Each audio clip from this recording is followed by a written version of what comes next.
Right, morning everyone. As you can probably guess, there's a different chair, although Alan is dialing in.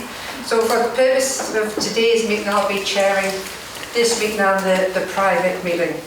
So obviously the public meeting is open, people will be dialing in, and it's nice to see one of our governors here, so welcome. We'll be obviously taking all of the items that have been listed on the public papers. Well, it is nice, I feel as though we're a little bit tight in the room. We've obviously forgotten about the social distancing. Now no longer it's irrelevant, but it is nice to be back. Well, it's been a while. The last time we were at Hexham, it must be a couple of years. So it is nice to be back out along our localities. Welcome to new people to the board. Ross, good to see you. And also, just to mention, this is Annie's last board. So I'm sure we'll come to that later in the meeting, Annie. But just to have that noted. I think in terms of any comments that we want to make at the start, it was just, I'm sorry, I've jumped ahead. Apologies for absence first. We have apologies from Bijou, Martin and Alistair Blair. Is there anyone in Alan just online? Alan's online, we're just trying to connect in there. Right. Okay. And minutes of the meeting, the previous meeting, the 24th of March? Any comments anybody wishes to have on that, proceed? Are we comfortable to accept those? Right, good. Action log, matters arising, Laura? Nothing to note on there. Okay, that's good. Right, I think I was just going to say, in terms of any of the opening remarks, people just, there's obviously quite a busy agenda, but I think it's fair to say that the Trust is still very busy across all our sites. And even though we're now going to June, in the next week, it still feels that we're under quite a pressure, and I know Jim will mention some of this in detail to go forward. So I think we obviously are very grateful for the position that we're in, but we're also very aware of it has not really let up to an extent that we had hoped, and still have staff sickness, and some of our waiting times are probably still as not we would like, so there is still work to be done. But all credit to the people who are, if you like, frontline, who are actually feeling a lot of the pressures on a day-to-day basis. But all that being said, I think it's a very positive experience that we have working in the Trust. And we'll see through some of the reports on Walkabouts, I think, with the variety that there is across our patch of people actually want to really showcase all of that we have to offer.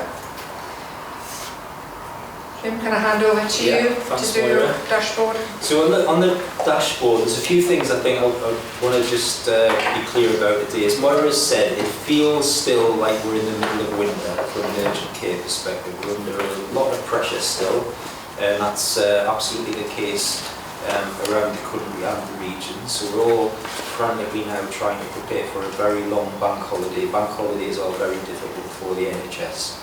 So it has that sort of feel of running into Christmas, really running into next week. So we should acknowledge, as Moira has said, very strong performance relative to the rest of the NHS, with a continuation of that conversation that we're not really where we want to be. We've got too much strain on parts of our services and some of our staff. And so the experience isn't quite what we'd like it to be. We're getting close to getting to normal levels, but I think we should acknowledge that in spite of our staff's fantastic efforts, we're just not quite there yet.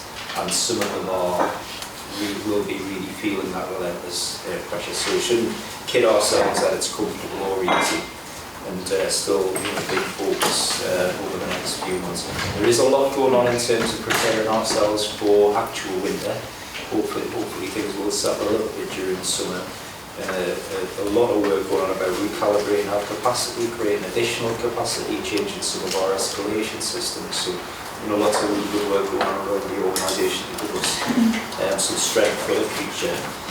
In that context, when you look at the metrics, we've taken the view that even where we're not quite hitting national standards, the fact that we are performing on the two main standards, the best in the country, on all the main metrics really, we're pretty comfortably at the top or thereabouts, that we are a strong amber. I still really want to get the green. We all want to get the green in the next few weeks, and that really feel real for the people that are working here and patients experiencing the service. And also just in that big signals bit, we've taken some time as staff recently to reset the words and the intention there, which will lock down over the next week. There's a strong feeling from staff in that exercise that people want to move on. People want to acknowledge the hard, last 2 years.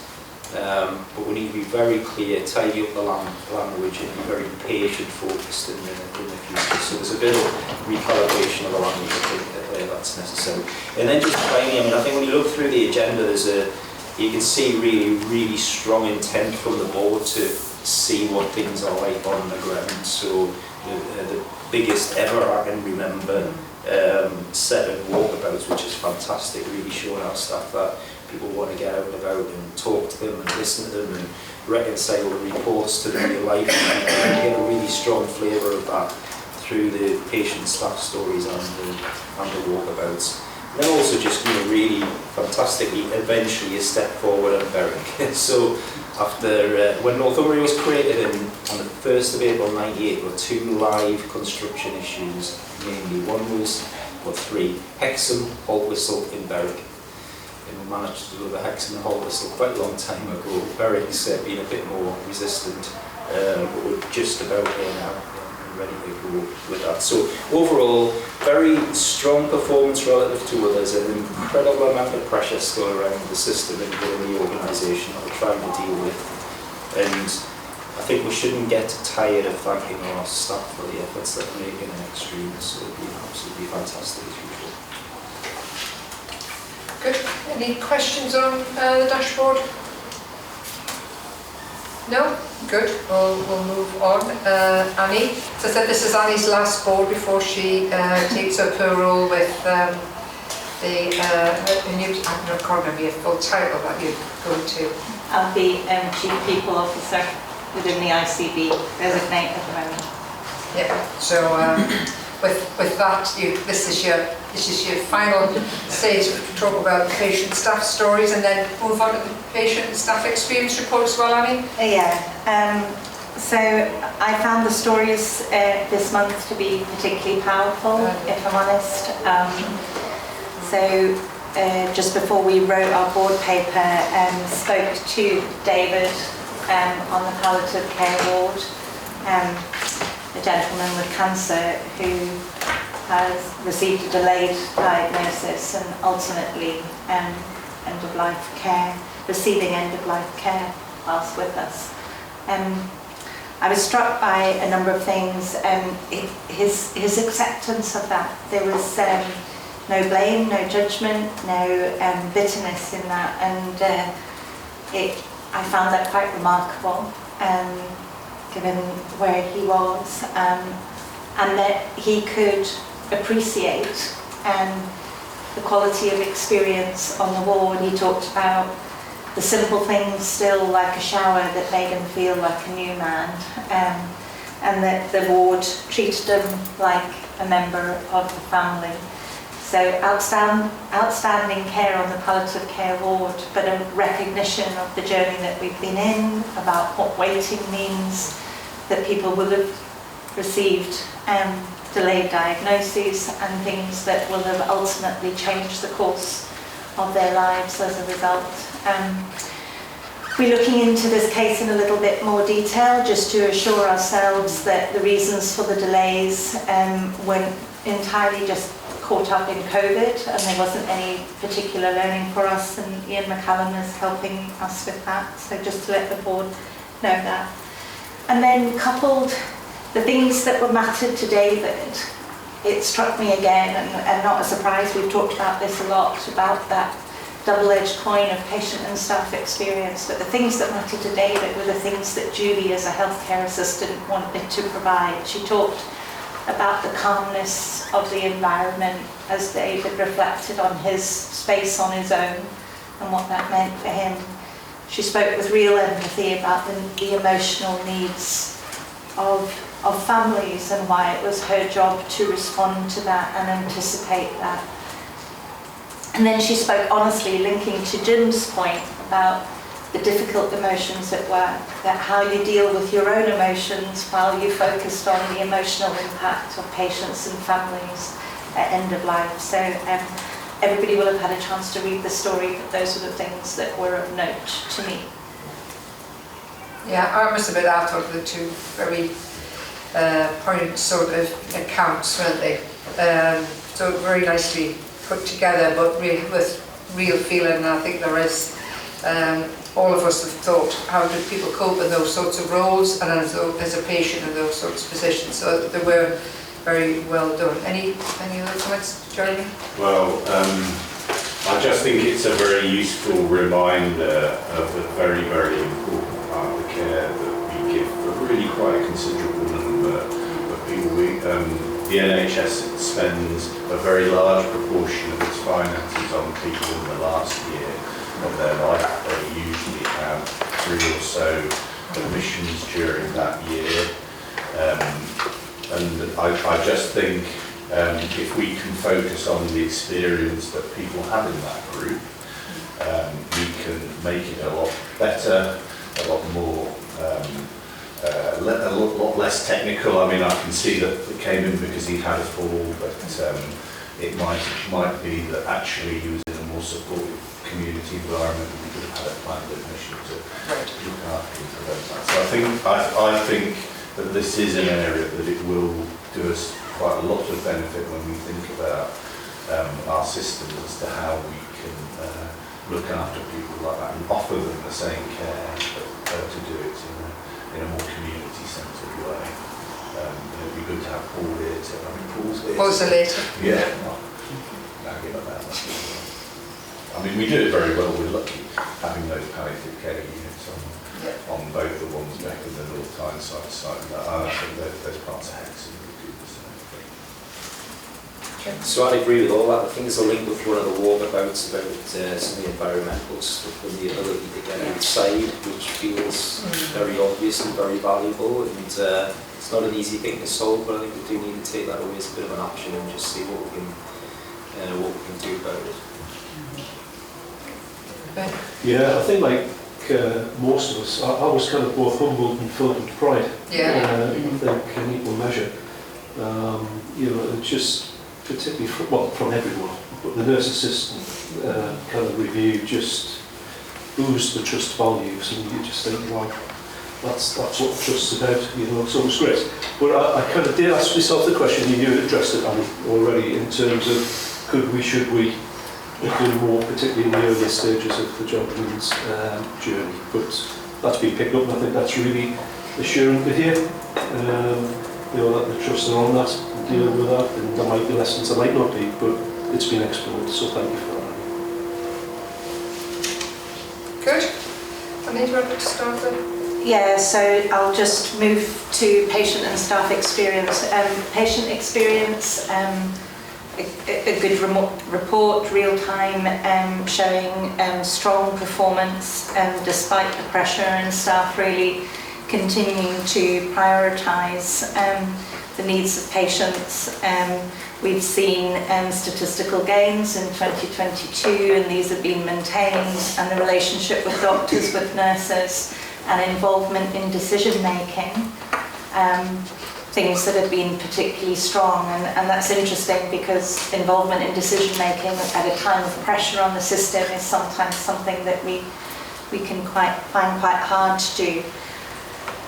So the performance is good. We've got lots of reassurance in both our internal and our external data that patient experience has been maintained in this time, and 2022 is on the rise, that we've experienced the lowest points of that in 2021, so that's encouraging. Just to bring to attention to the board our decision to revisit what we measure in terms of real time for a number of reasons that I've laid out in the report. partly we've reached a ceiling in some aspects. The scores are excellent, but they're not dramatically changing. And we think coming through COVID, there are perhaps things that are of real importance to patients that we might not be measuring in the same way.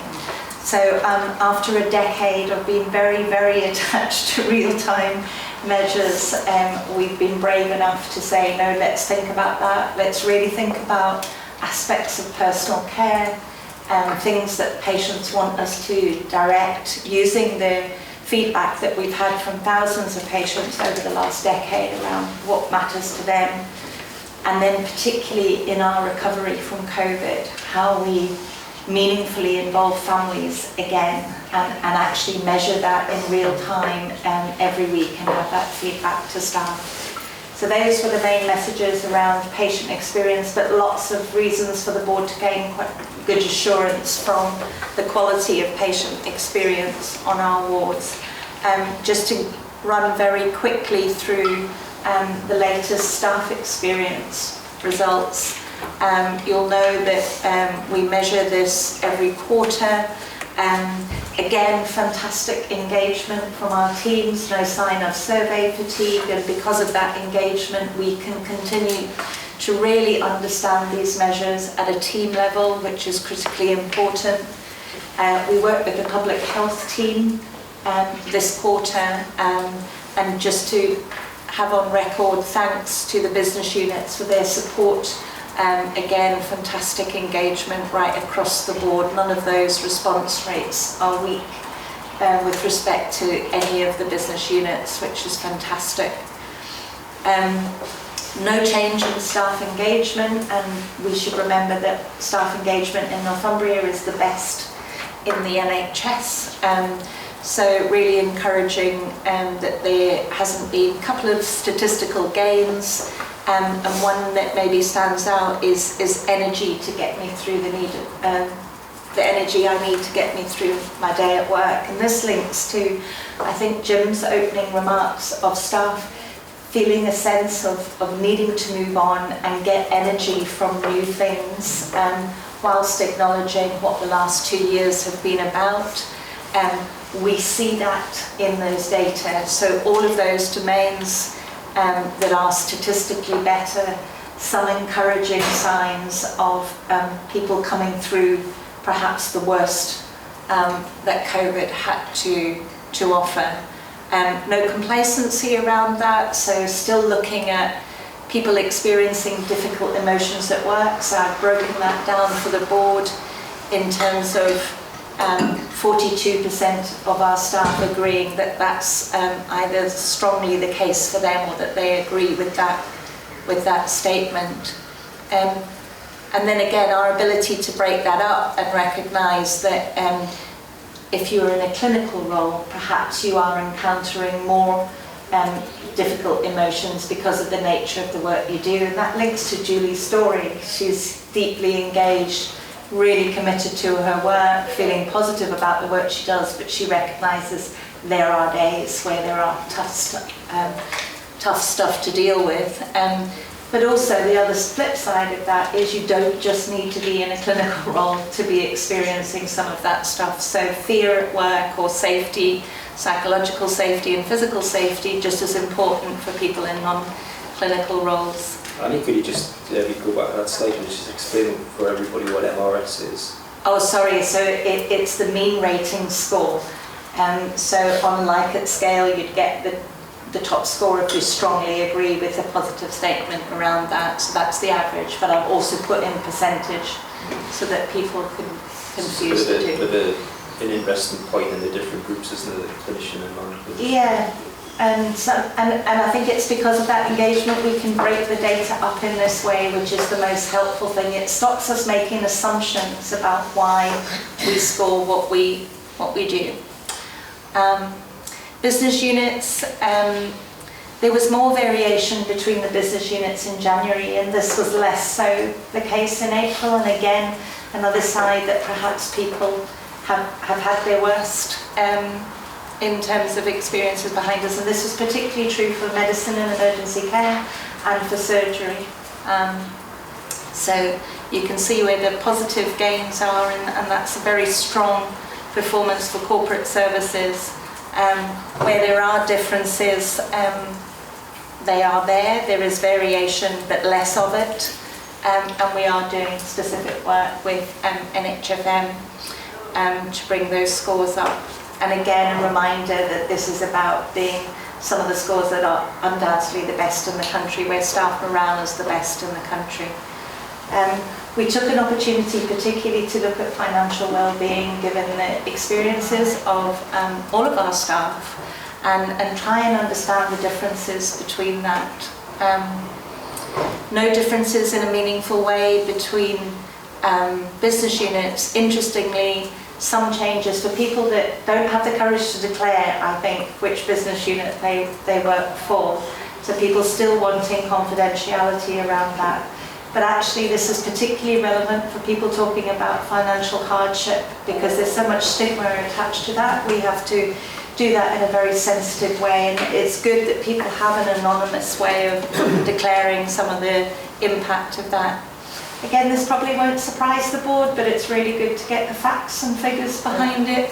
Bands 2 and staff in bands 2 and 3 feeling the pressure at the moment in terms of financial well-being, and the further up the bands you go, that is less of an issue. Have a disability in our organisation or a long-term illness, and you will be feeling the pressure on the financial squeeze in a different way from other colleagues. And again, having those demographics and be able to look at the difference between protected characteristics really important. It's our nursing and midwife assistants that are feeling that the most. So when we delve into those bands at 2 and 3, that's the professional groups that we need to really focus on in terms of support, and particularly how they access conversations about supporting that. We looked at ethnicity and if there were any differences there, just positive for one element of some expectations about financial situation improving. No differences between our sites, and no gender differences that were apparent for our workforce. So that's the summary in terms of protected characteristics and professional differences. And overall, I think signs of encouragement, signs of staff wanting to move on and emotionally making some of those gains on where they've been in January, and certainly in parts of 2021. So looking forward to that being a full picture of recovery as we move through 2022. I'll stop there. Thank you, Annie. I think there's some real richness in that information. I mean, there's a lot to take from that to use as we go forward. Any questions from the presentation?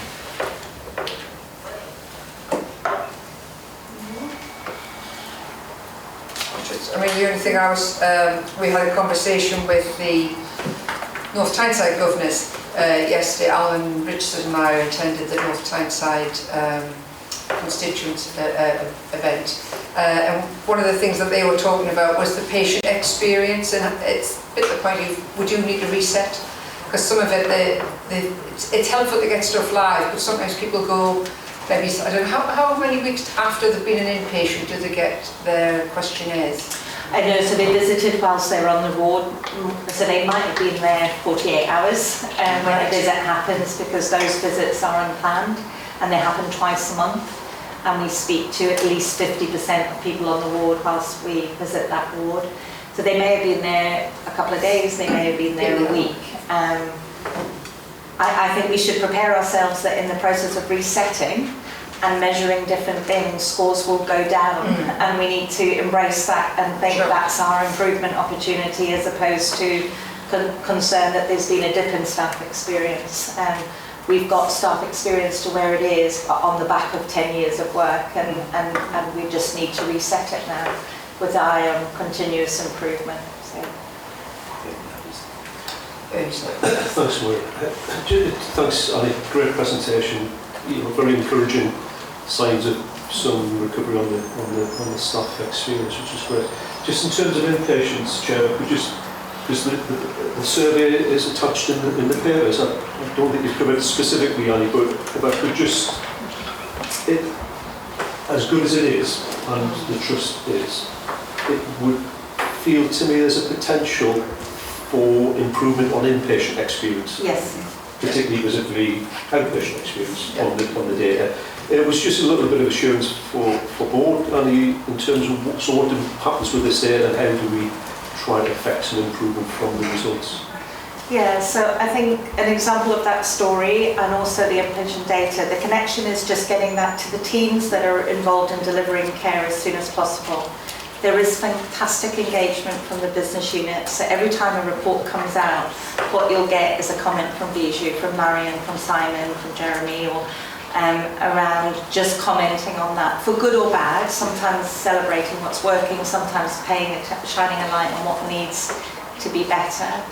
I think that desire for improvement, Bernie, if I'm honest, is at the heart of our redesign, really. We actually want to focus down on, look at the national results, look at where we want to be, look at what patients and families now want us to measure, pay more attention to personal care and some of the stuff that, so dignity, respect, where people are when they receive their care, did they get the help that they need for that shower that made that gentleman feel like a new man again? Was there delay in getting that shower?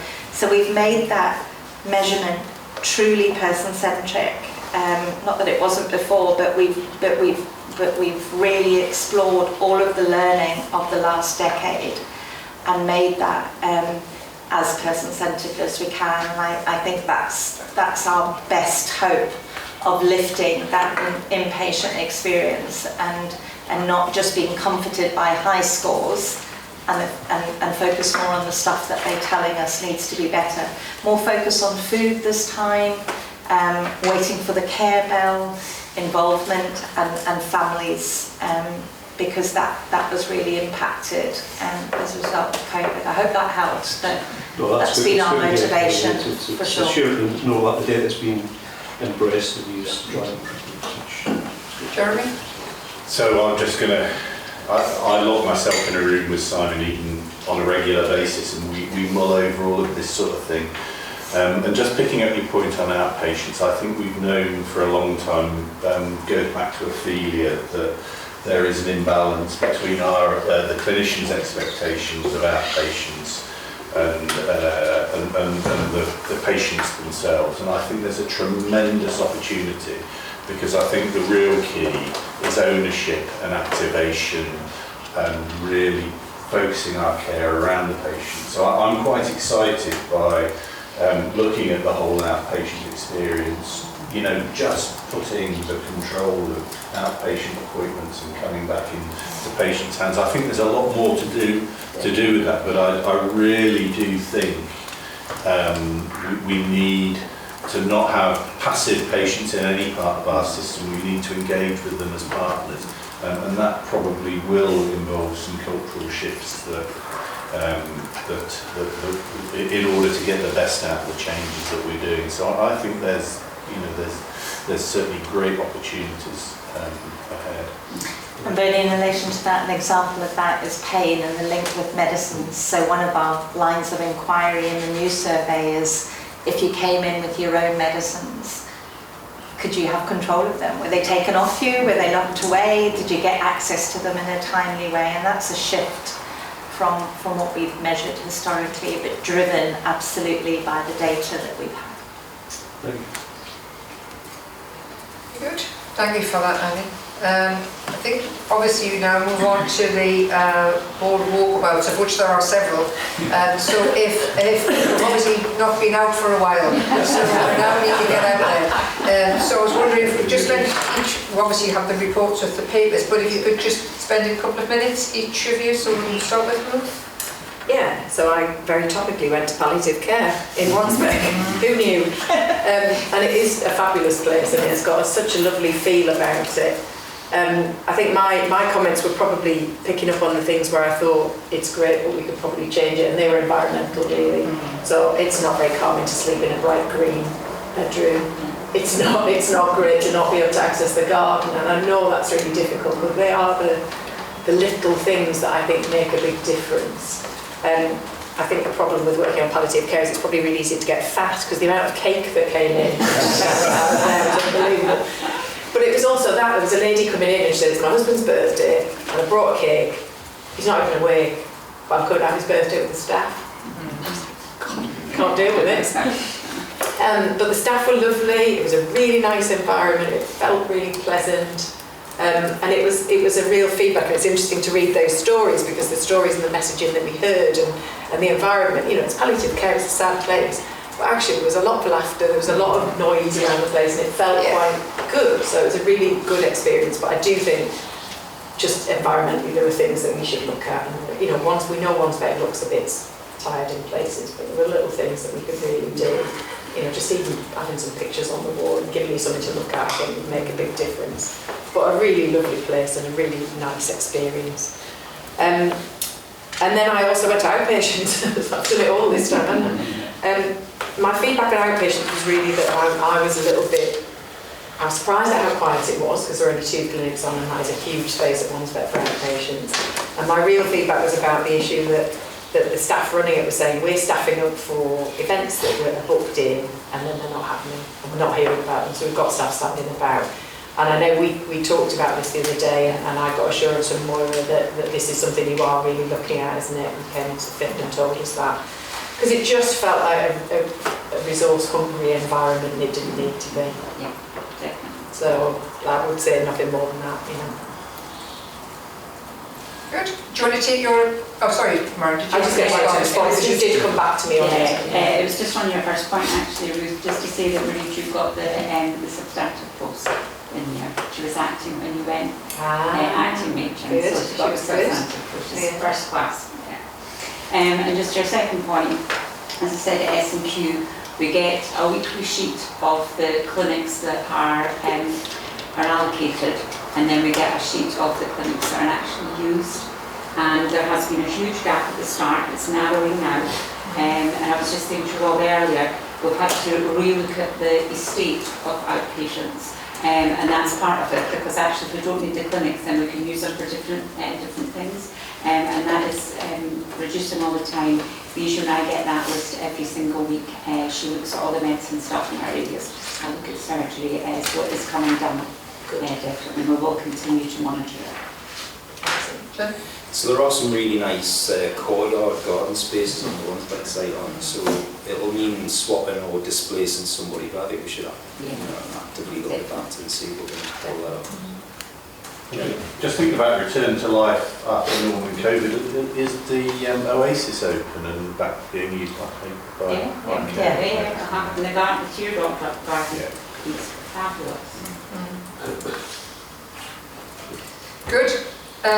Ruth, do you want to do the I was just Hexham gonna one say, when you're on a roll? Yeah. Yeah, so I came to Hexham, I came to maternity, who were just preparing for their move, although they were a bit questionable about whether they were moving, but I think they are moving, aren't they? It was interesting because they were using the Badgernet system, the new IT system, and I was a bit nervous about how they'd react, but it was really positive feedback. They were engaged with it, they liked it, despite the name, which I still don't understand. But they were using it and they thought it was really working, so that was a really positive thing, because I think sometimes people are a little bit reticent about new IT, aren't they?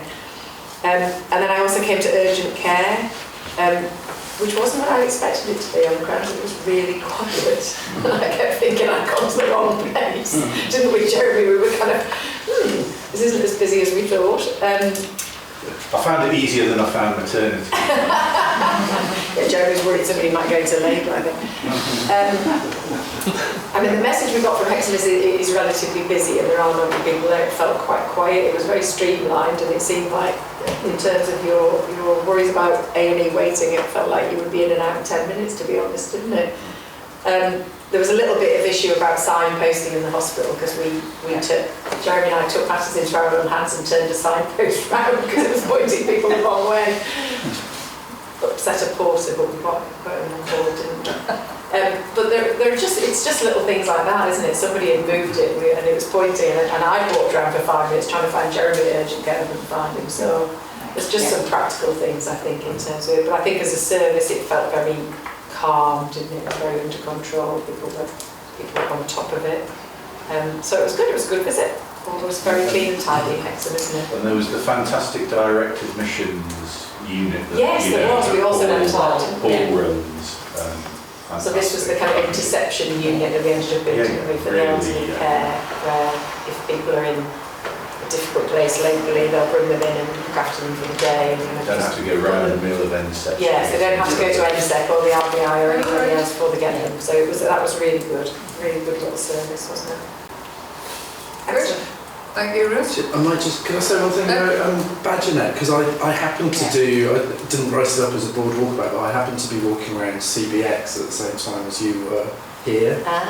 And so one of the things, so I went around and saw all of the IT teams, and the training team was very quiet, and they're saying, oh, that's because everyone's out doing Badgernet. But it really was kind of calm and organised, and everyone was sort of ready for it, and a few days before they'd been waiting for the first Badgernet baby to kind of go all the way through on the new system, and it just felt like a real step change from the previous kind of, I think the last time I'd had project implementation I know it was all a bit hairy, and it just seemed like we were in a completely different place in terms of getting that up and running, and there was a kind of quiet confidence but without the complacency now, so it's just really good to see that reflected. Yes, they did comment that they'd had their training, they felt they were on top of it, they felt it had done what they needed to do to use it, so that was really positive. Yeah, so I think that's kind of that's positive that they can take what they've learned from that, and now we're looking at clinical noting more broadly. Yeah. Again, we don't want to be complacent about that, but that gives us some confidence around that.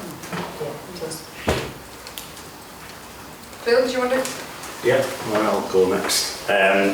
So this was a kind of more of a general walkabout at NSEC. I should say thanks to Bijou for showing me around and everything else. I did arrive there slightly early, so I took the opportunity to hang around the main entrance. No one moved me on, so I was alright. I just observed what was happening. Security work quite At least they're alert. I'm out under licence, so it's fine. It was quite interesting to observe because of the way in which the facility is designed. When you come in through the front door, the hand wash facility is actually behind you, unlike in many of the other hospitals. And so there was a volunteer actually in the reception area who did a fantastic job of directing people back to the hand wash. The only problem was that he was then called away often to help patients with other things. And so when there was no one there was a tendency sometimes for people just to walk through because they hadn't seen the hand wash facility. So I took over briefly to try and help with that, but clearly there needs to be a sort of a longer term solution to that. I think a couple of things. One, we could just signpost it so people can see it, because I don't think it was people that didn't want a hand wash, they just didn't see the facility. But I think the other thing is the reception area, which was empty. As things get back to normal, there will be a more permanent presence there, and so again the people there can be able to direct, but it was just an observation. The actual walkabout itself through the rest of the facility, you know, as I said here, extremely busy, but in a quite calm way. You know, there wasn't a huge amount of noise going on or anything like that. So it felt like it was under control, but very, very, very busy, without doubt. I did have a number of different areas, I won't pick them all out, but critical care, very, very quiet, as would be expected, and they've got series of noise monitors and so forth. But it was interesting, I think it's the only area of the trust, if I'm right, that operates completely on a paperless basis at the moment. And it was interesting just to talk to the staff about that experience, and they find it fantastic, the ability just to be able to do everything without using pen and paper. So, you know, and that's obviously something we'll look to aspire to move on to other areas and so forth. And the staff wellness area is just fantastic. It really is a great part of the facility. And obviously its use varies compared to different times of the day, but it was just a great facility to see. But overall, very informative, and it was good just to kind of understand better the whole patient flow part of the facility. You know, it is pretty unique in terms of what it does, so it's good to see that in operation and working well. So that was it. Thanks, Phil. So I think it's really worth commenting on Paul's point there about how busy it was. So yesterday, was running in second, it was incredibly busy, the place was absolutely full. But you don't really get that impression when you hit the front door. It's quite an odd experience in lots of ways. So it's a good thing that lots and hundreds of people lying around in corridors and stuff. But it's quite deceptive what that means in terms of occupancy and pressure within the building, and the ability of the staff, and I'm sure it absolutely doesn't feel like it for them, to retain a sense of calm and control and giving people confidence. I think it's actually quite a trick, isn't it, in that kind of pressure? And so the day you were there was just a ridiculously busy day. It was really rammed that day. Very good choice of place to go. Somebody's made a mark, shall I? Absolutely. That was my role in life. Good, Bernie? Yeah, thanks, Chair. Likewise, I went on the Walkabout NSEC also with Alistair Blair. It was a Tuesday morning following bank holiday, 9 o'clock, so unsurprisingly it was a bit quiet. I think I don't know if that was anticipated or not, but it was relatively quiet. I likewise hung around in the kind of foyer entrance for a while, waiting for Alistair, which is it's always a great experience with the meet and greet. I've said it numerous times, they're just a fantastic service to provide. So that was, interestingly, it was quiet in that area, but there was, a gentleman approached me thinking I was a doctor, which was an interesting experience for me. And for him as well. But the poor chap was in a bit of a disoriented state, and I think he had been asked to leave the hospital and had left the hospital. Anyway, Alistair dealt with that very professionally, which was good to see, actually just from a different perspective. So that was really, really good to see Alistair manage it. It was really interesting and positive. But anyway, the purpose of my visit was to go to paediatric A&E in ambulatory care. And paediatrics were busy, but not at capacity. But again, this just sense of calm and control and professionalism was just, evident. They weren't where we were around, but again, as usual, warm welcome, embraced, for who and what we were and why we were there, and it was a great experience. We did probe a bit, asked if there was any issues and problems, and there was a bit of work going on, and what the ward had recognised, having the resuscitation room next to the patient, parent, kind of kitchen facility was not ideal for obvious reasons, and we were reconfiguring that, but it just kind of was evidence of the patient and parent type focus that they kind of just embraced quite clearly.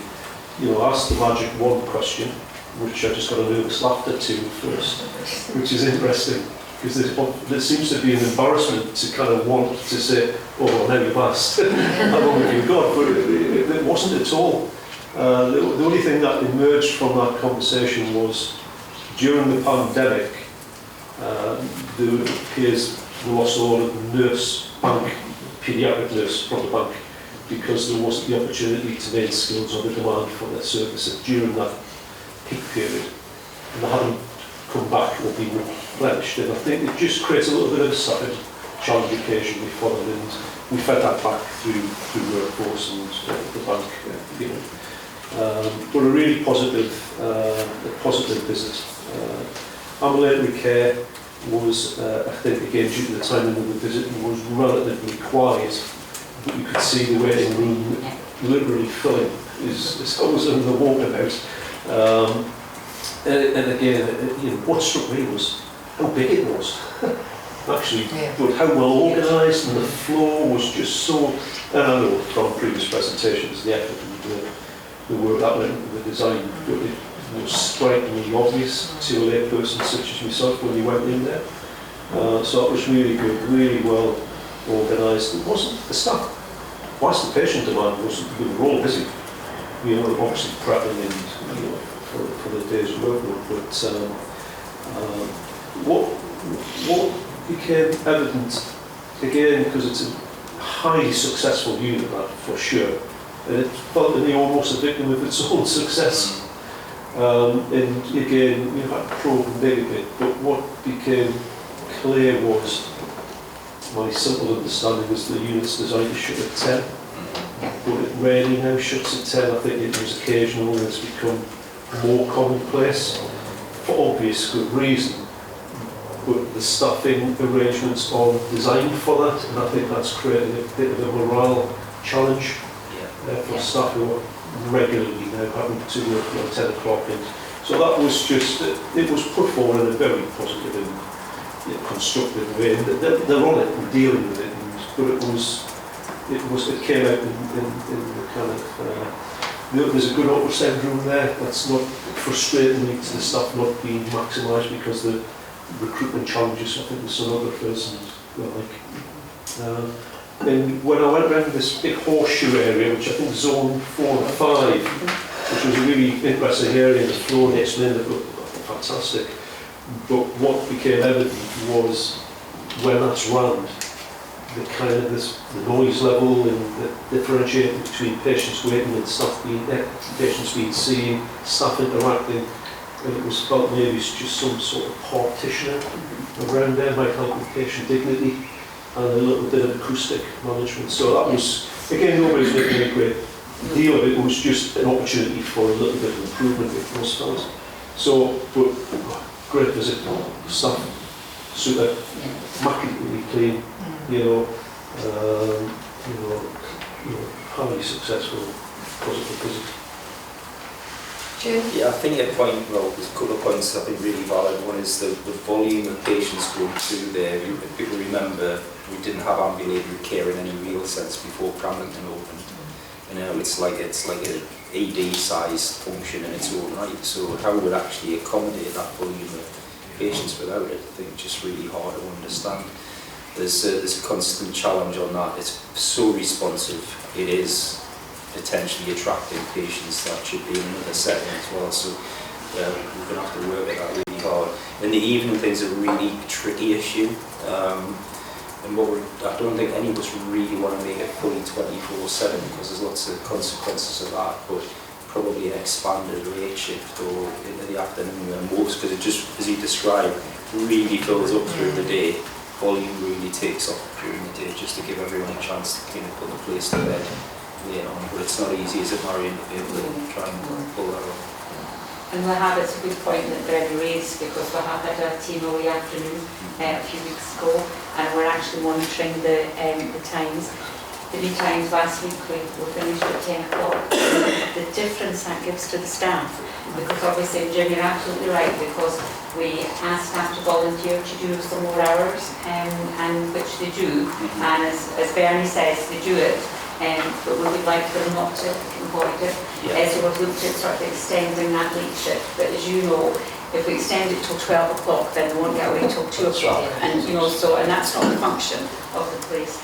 But we are working through it, and we'll see what we can do definitely, because obviously the European Working Time Directive, if they don't get off till late and then they're on early the next day, that's what we're looking at. But it's definitely work in progress.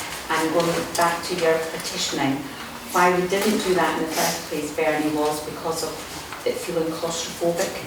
And if it was a fire sort of risk, that we have looked at it again to see if we can redesign part of Zone 5. I don't think anybody was suggesting partitioning per se, but just some acoustic. You can get screens that come out of the wall. So we are looking at that as well. Sure. We're a great team. Great. Good. Annie?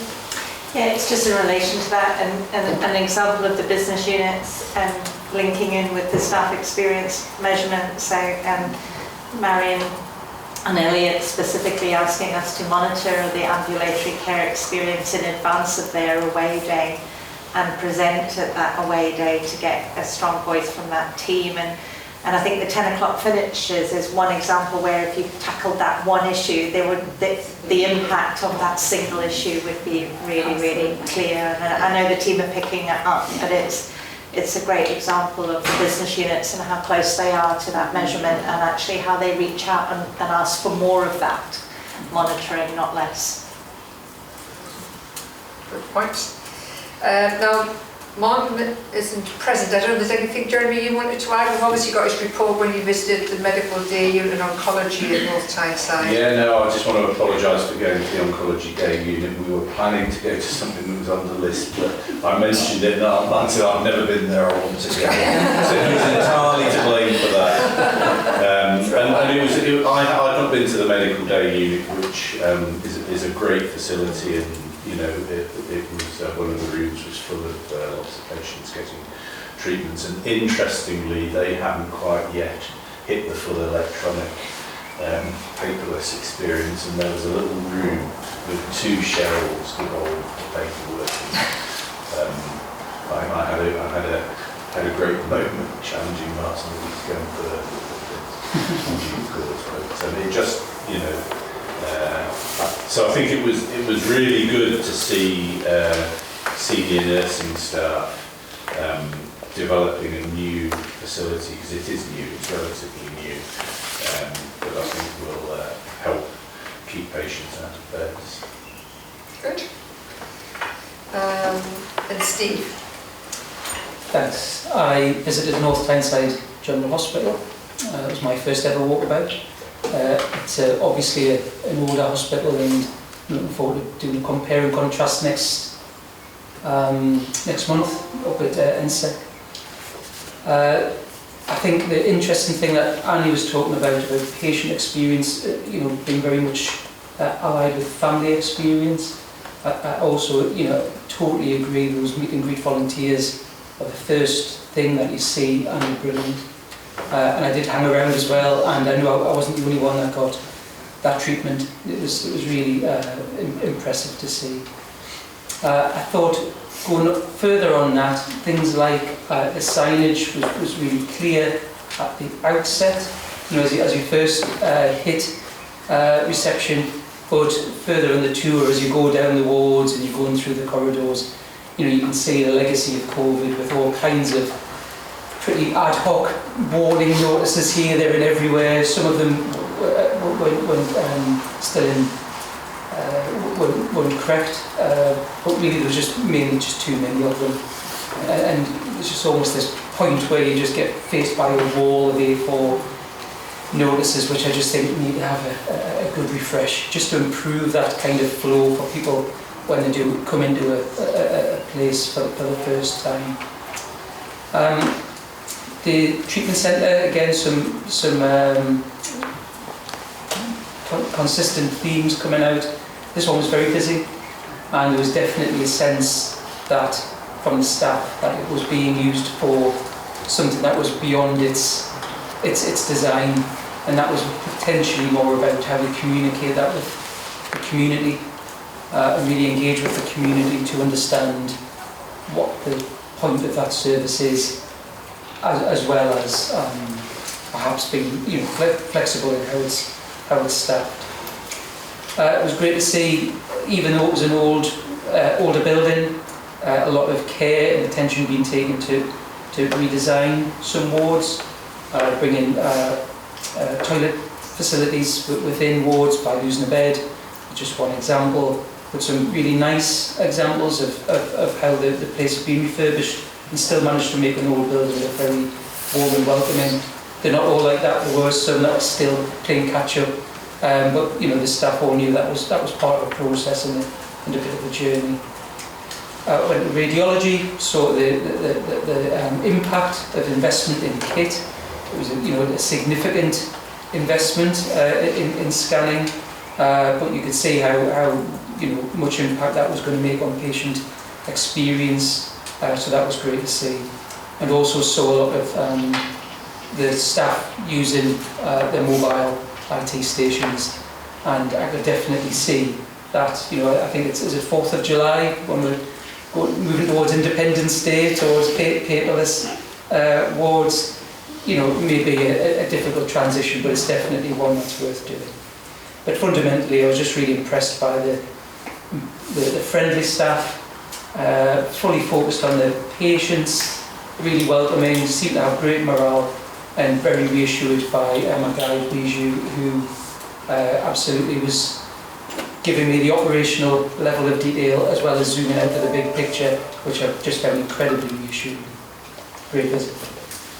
Great, that's good. Any, Ruth? I think we've raised before about being poster blind, Jim, and the fact that we do seem to like leaving bits of paper on the wall for a really long time, don't we? In the wards and everywhere. You've really got to have some kind of mandate for people that says they have an expiry date. It's an unmovable force. Have another go at things. I think as well as the paper on the walls and things, and Jim and I were just talking about this with David the other day, and just what you're saying, Steve, the footprints that we put down originally have been taken up now and they look awful. Because, and it's not because the domestics haven't tried, because they really have been down on their knees and things, but they've left that imprint, because it's, been glue going onto things, and we need to look at a way, and it didn't look good the other day in all the hospitals because we were in them. So we're looking to see what we can do a wee bit differently there. And it might be that we'll have to put something back down, to do that. And I don't know that that would be such a bad thing, because I think people have been going down that route, and you don't get people banging into people, or if they've got a wheelchair and things like that. So we're just looking into that again. But we'll look at this thing, and Ross does a lot of the common stuff on the walls, so we'll pick that up. Just for reassurance, we do regularly try and police this, and we'll send people to every site, but almost as soon as you get them down, you can see what the different ones up, so we'll keep chipping away at that and seeing what we're going to do. We need a camera to find out the night that it's up again. So, I think that was a really good 20-25 minutes of all of the Walkabout reports, and it just shows really the scale of the services that we offer, and obviously all of us have seen some really positive aspects to the service and things that we need to work on, so that's all good. I think there's another, I'm certainly down for another couple next month. We've got about 5 or 6 going. So it's really good. Can I just say that the teams really welcome seeing you all. They really, it's as though they haven't seen friends for years, because they're all back now, but we do, because you bring a different lens to it. So it is thanks all for coming. It's a big effort and time commitment, but it is much appreciated, and especially those who appreciated the extra doctor on that shift. I'm sure it's a feature in the workforce report. And then we get disappointed because when Jeremy didn't do as he was told the last time, we were before we didn't go. But when are we going? Because obviously we having a visit and we didn't get one. I did as Martin told me. Right, we're going to move on now to the performance and strategy part of the meeting, and Damon, I know, is joining us. Damon Kent has joined us online to give us, I'm hoping, a very positive update on the Berwick development.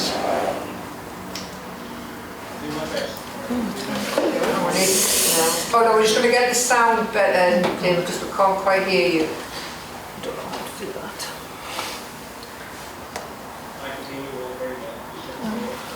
No, we can't. No. It's maybe the TV remote. Is that better, Damon? Try again, can you hear me now?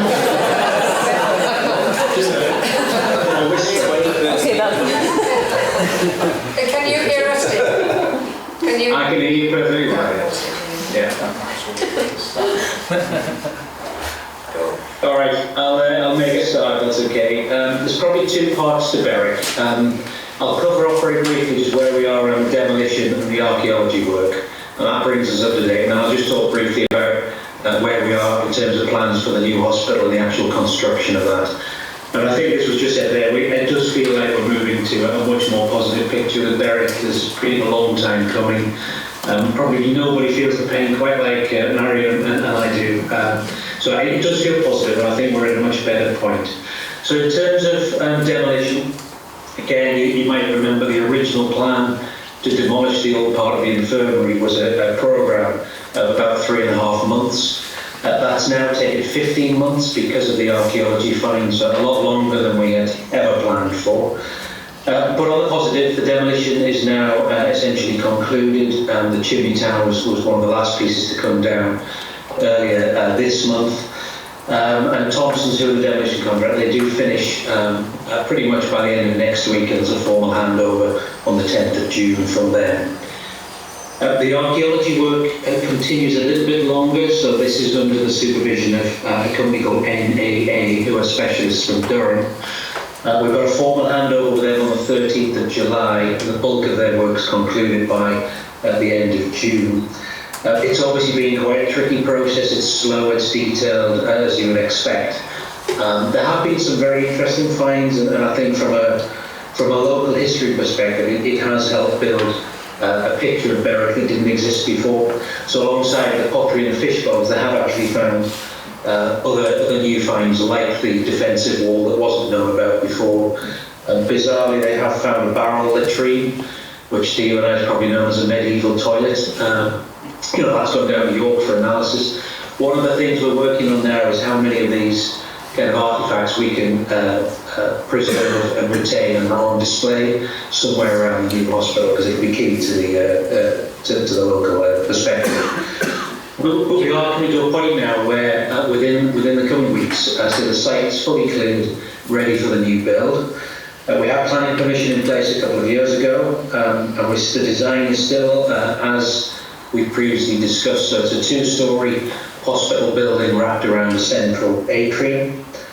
We're using what the government described as modern methods of construction, so it's off-site construction, modular building, which speeds up the build process.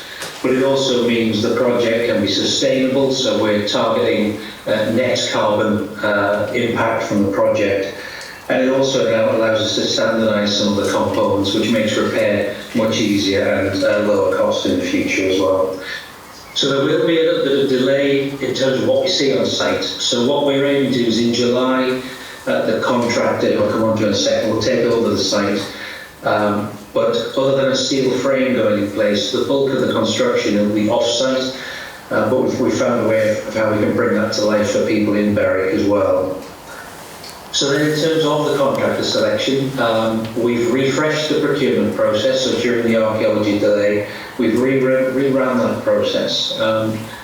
The procurement methodology has been NHS framework, so that's the modular buildings framework run by the NHS. There's about 22 contractors on that in total. We narrowed it down to 8 who were interested in the Berwick scheme. And we ended up with a short list of 3 modular contractors, all 3 of which very experienced, good at doing modular builds. And I think even that in itself was a positive step. I just spoke to somebody yesterday in our region who's got a similar new build coming into place. They've got a short list of 3 contractors, and they've gone back to try and do a further selection, and all 3 contractors have withdrawn, citing problems of supply chain and COVID issues, staffing problems, workload. So I think it puts us in a very good position. We've got, I said, we had 3 very strong contractors. Turner & Townsend, an external independent party, ran the process for the trust, and first placed position from there, a company called Merit Healthcare. Merit, unknown to the trust, they built the sterilisation centre at NSEC. They're a local company based in Cramlington. And we're now in a formal pre-contract agreement period with them, with a view to concluding that next Wednesday and formally engaging on the contract with them from there on in. We had a good session with them all day yesterday, walked through a lot of the programme, the planning, the logistics issues. I said they will take over the site in earnest from July. We will have a sort of time-lapse video camera set up in their factory at Cramlington, so we can effectively broadcast the development as we move forward with the build. But as I say, and then the week after next, we've got a series of internal meetings in the trust with clinical colleagues, with the programme board and the project group, as well as the staff briefing. We've got Marion on a Thursday that week with staff to bring them up to date on that. And then I talked to Ross about the public announcement around that engagement of the contractor, which I think is planned for middle of June as well. So I'll leave it at that point, but I think it gets us to a position where We see an end to the archaeology, the demolition's completed, we've got a contractor selected and appointed. They are itching to get going. We've got a very ambitious, at the moment it's about an 18-month build programme. We're looking to see if there's ways to accelerate that. It's very tricky at the moment given COVID issues, supply chain problems, but we'll work with the contractor on that. The key part is getting some early advance orders out for things like that steel work. And there's two reasons for that. Obviously, one is to maximise the programme benefit, but also to secure the current pricing that's on offer as well, so that we protect ourselves from any inflationary impact on the project. But it does feel like we're in a good place. We're much further on than we've been for the last 15, 18 months. Contractors very, very keen. Staff are as enthusiastic as they always have been. So it'll be great to get to them week after next and bring them up to date with that sort of detail as well. But I'll leave it there for the update. Thanks, Dave. That's good. Maren, did you want to add anything else? No, I think just to reiterate what David said, the staff are really looking forward to it, and we feel we try and keep them up to date with everything that's going on. And they've actually, we've had school children around to see all the artefacts and things, and that's been a big thing for Berwick. And we are keen to try and keep them and show them off. And Brenda's been very supportive of that, Brenda and staff. Great. Any questions on Berwick? Paul? Well, I just wanted to add, it's great news in terms of Berwick moving forward, etc. And just we've also signed the lease for Morpeth NHS Centre this week, so work will commence there in terms of the top floor in the near future in terms of redeveloping that space, which has been unutilised since the building was built some years ago. I mean, it's just good to hear definite dates, and I say that fingers crossed, but it is good to hear that we've now got something that's all going to happen within the next 6 months. Absolutely. So well done, because I know it has been quite a journey. Is there anything you want to add? No, that's fantastic. You've just reminded me. I gave somebody a firm commitment of opening in 2012. So it's good to see it's on time. Yeah, only 10 years later, but we're going to start. Right, David. Sorry, Steve. Just one quick one, just while Ross is here, perhaps. Just think, having a building in my own business that was discovered to be being built in the line of Hadrian's Wall. It's really, it is really important to the community to not lose sight of that, to recognise it and create some kind of interpretive stuff. And it will also help with future planning difficulties further down the line if you do that well. I'm just thinking of the Northumbria Way stuff that's emblazoned everywhere that we go, which is beautifully designed. I just wonder if there's a way of joining those two things together so that it's Northumbria as a healthcare trust being very proud of its Northumbrian roots and history. That's a good point. Yeah, good point. Good. Okay, right, we'll move on. Thanks, David. No problem. Bye. Right, so we're not far off time. I might be asked to chair again if I keep time. We'll have to pop in audiology after that. Is Paul here? Yeah.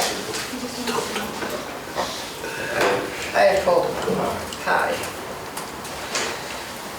Right, Paul. Now, this is where we have, over the last few meetings, had a sort of business unit update. So, Elliot and Simon in previous meetings. So, Paul, this is your turn. So, we haven't seen any presentation at all. I haven't seen anything prior to the meeting. So, you've got it all fresh, brand new. Morning, everybody. So, I'm Paul Pace, Community Business Unit Director. I think I was here last in September. Which was just at the time when we were coming out of the partnership, and lots of our attention was on that. So I think this time what I want to do is just talk about what's happened over that time period, where I think we are, where some of our strengths are and some challenges, and I'm going to talk a little bit about a couple of services just to illustrate some of that.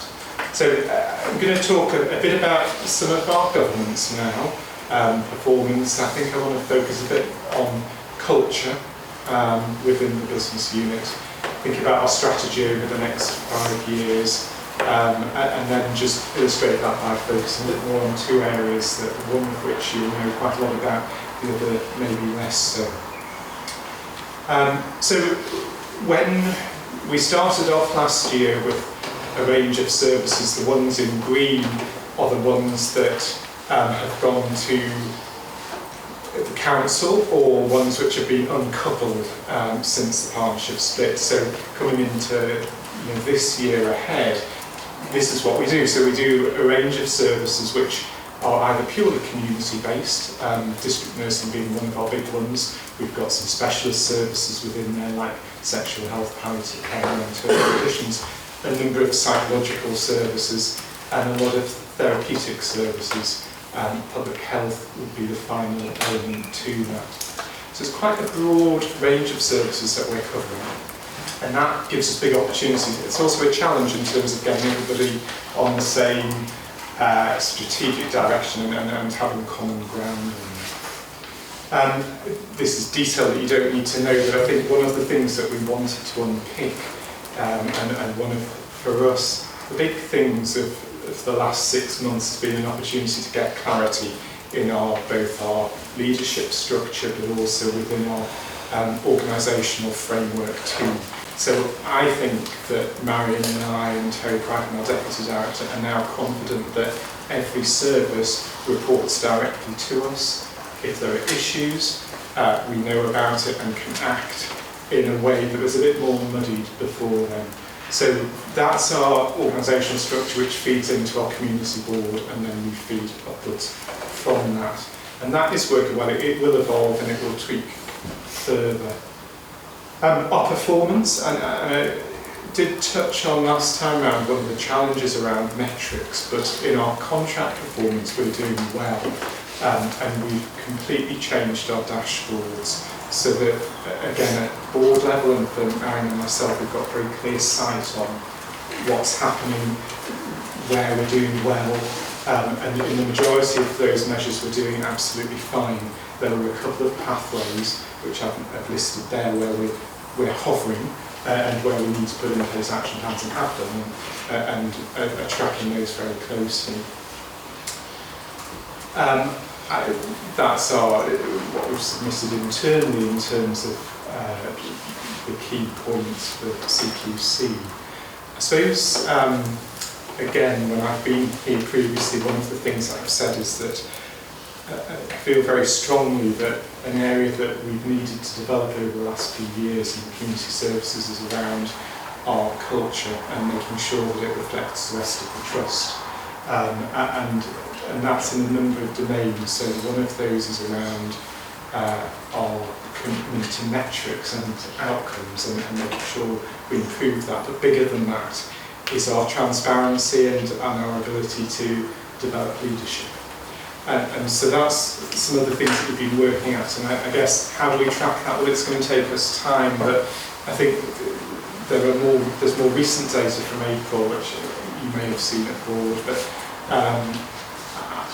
we are reasonably happy with where our staff are, having had a difficult COVID period where, in the community, in people's homes and care homes, it's been quite a torrid time for staff, and we've had lots of problems with health and isolation and so on. So on our staff experience, I think we're doing well. I won't go through the details of all of that, but I just want to highlight the line manager one. And I'm doing that because I think one of the areas that we've needed to improve is around leadership, and that's clinical leadership, and it's around management leadership within the business unit. Business unit did make a decision a while ago that it was going to focus less on clinical leadership and more on the management side of it. And so that has its consequences, and it's different to the rest of the trust. And I think we aren't as strong on the clinical leadership front.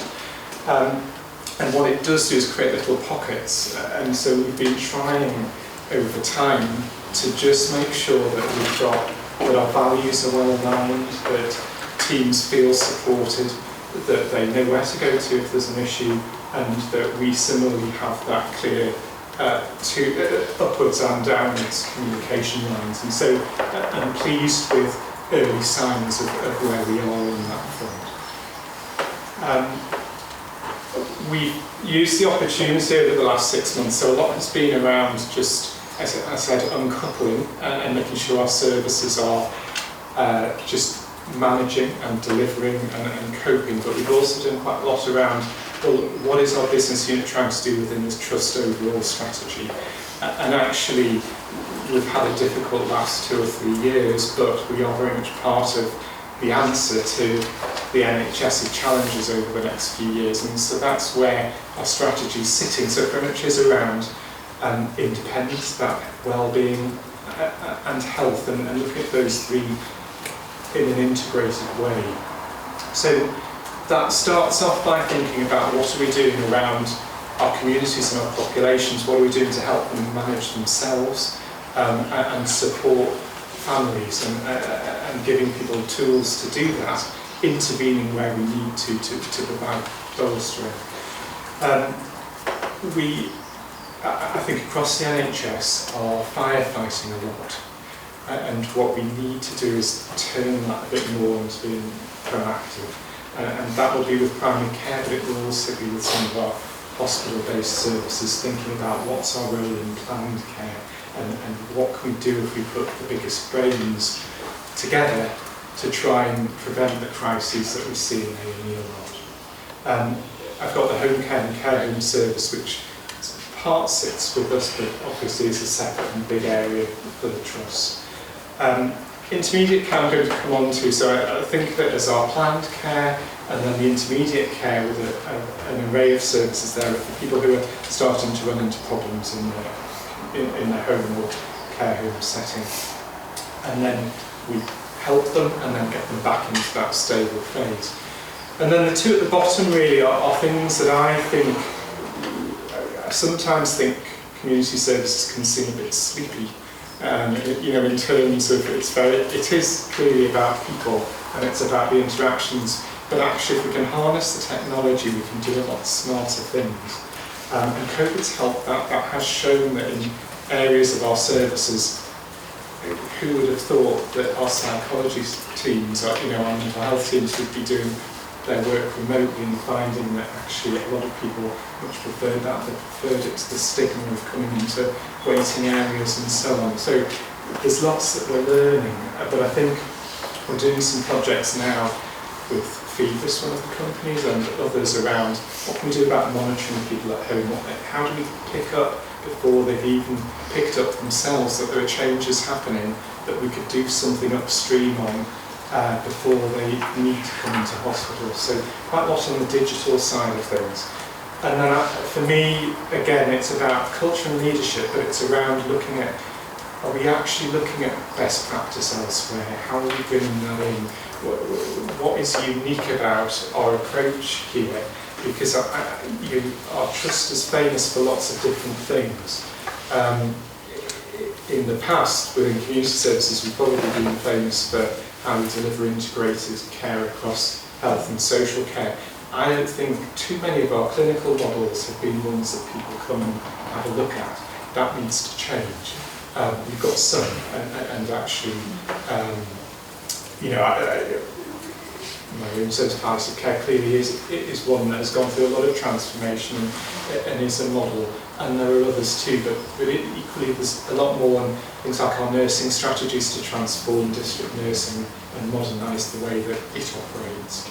So there's quite a lot that we want to do around those areas, and it broadly splits us down into our planned care and then our acute and transitional care, how we manage crises. I'm going to touch on two areas just very quickly, because I think they highlight areas of real strength, but also areas of challenge and ones that we're trying to tackle to sort of just try and illustrate what our day-to-day work is like. So with acute and transitional care, essentially we're looking at two areas. We're looking at people who are at home or in care homes, how we manage them and what happens when there's a change. So you'll be aware of some of the national asks this year. One of those is around having a 2-hour urgent response, and that for us is around our care, our therapy, and our district nurses being able to go in a timely way to respond to people who have needs, so that we can put in place, whether that be equipment or care or support, to try and avoid admissions. That builds on what are an umbrella of admission avoidance teams. So they're teams that can go in for a short period of time, bolster up the patients and families, the care, the therapy, the equipment, and what we're hoping to do now is add a bit more in the health arena than we've had previously. We've got on the other side from the hospital, what's very visible are the discharge teams that again trying to do that. And you may have heard people talk about discharge to assess, the idea that when people are medically stable, we get them out and we do the assessments of their therapeutic needs in their own environments where possible, because that's much more realistic than doing it in the hospital hall. So we've got teams then that can support people for a period of time until they're ready to then pass on to standard care. And I suppose the bit that's really developing, and again, we've talked about intermediate care, so intermediate care beds is something that we've been developing over the last couple of years, and by and large are working well, and are having a bit of a mindset shift to say, well, actually that therapy can happen elsewhere. But the two big areas, the ones to highlight now, are the virtual wards, and that is a national ask for us this year. So we're working closely with our partner organisations, with the commissioning teams around what that looks like. So we are describing now a hospital at home, which in many ways mimics a ward team, which will look after a smaller group of patients, the specific needs which would have to be managed in hospital otherwise, and then discharge them back, but also looking at a slightly broader model that could look after a bigger group of patients who are just unstable, need that support, and then get passed back to teams with capacity to manage it. So this is an area that's moving at speed, is an area to watch, and I think we've got a lot of energy going in, and I think for us, sort of implants really the offer from community services to the Trust in terms of what we do alongside our pure community offering, because it really is at the interface of hospital and what's going on at home. And I just wanted to touch on sexual health, which is probably a service that it goes under the radar and has done for a number of years, but I think one of the things that we've wanted to do, well, I came to post about 3 years ago, and a bit after that, and is around really looking at every service that we've got and making sure that things are as good as they can be. And I think sexual health is one of those that has been a bit hidden to us and has issues, and it's got issues which have been there for a while around workforce, so probably a lack of forward planning. So we've got our 3 medical leads are all over 60, and we haven't got a pipeline coming through. We have got some metrics, but not a lot of others. We've got capacity issues and demand that's been growing over time, and I think we want to be transparent and open, and we've done quite a lot of work with the teams, and we've conducted an external review of that, which is now reporting back in, and there's no massive surprises to it. The success of any of our services in this trust are down to clinical leadership working intertwined with management teams with clear goals and a clear strategy, and when we haven't got all of those things working in synergy, it's not as effective. So we're working on quite an involved piece of work where we've made some changes to that management and clinical leadership team, and the teams are energised, and it's really nice to start to see. We've got quite a long way to go on that, but it's all part of bringing the services within the trust and making that visible to people. So sort of where are we post partnerships? I think the first thing was no calamities. We just needed to make sure in that first few months that nothing untoward happened, and that the flow out of hospital was still as good as it was, patient experiences was good. I think as a business unit we had regained a sense of purpose where we were stagnating a little bit just because we weren't, we didn't have a clear forward sense of direction while waiting for things to resolve. We've got good external relations. We're working really closely with both councils, we're working closely with the CCGs. Many of the colleagues who have moved into other organisations from the Trust, those relationships are as strong as they ever were on the ground, and our integrated services, which was the big worry. We have a monthly meeting that's looking at performance and so on, and I really don't think we've got any concerns on that front. Our experiences, both patient crucially, but staff is high, and our performance is good. I think we are more open and accountable, and having increasing integration within the trust, which I think is really, really important. The areas that I think are work in progress are, I talked about some of our digital aspirations, our electronic records. There is a time lag really that we all know about, which we put a bit more investment in. Hopefully, recruitment of digital people is difficult, but a couple of people have come into post, so that should help. I think the clinical leadership for me is still a big thing. I think the biggest brains in our trust clinically are focused at NSEC, and we've got some plans around that, which is about looking at creating some new roles, and I think community consultants are one of the things that we'll be looking at over the next year, because we are a bit behind on that. I think if we had some of that alongside the really strong nursing and therapy leads, that will just shift things a bit more.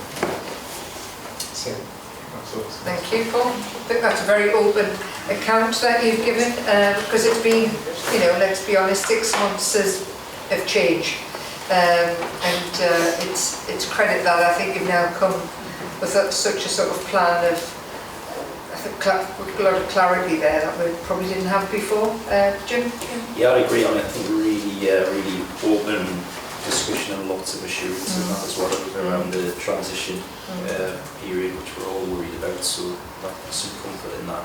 I think some really strong points as well about the need for more energy and emphasis on community services. And if you're ready for that, we've had some discussions with medicine and community specialist posts as well, so I think we just need to really push ourselves on that, because it feels like it's very fruitful and necessary. Annie?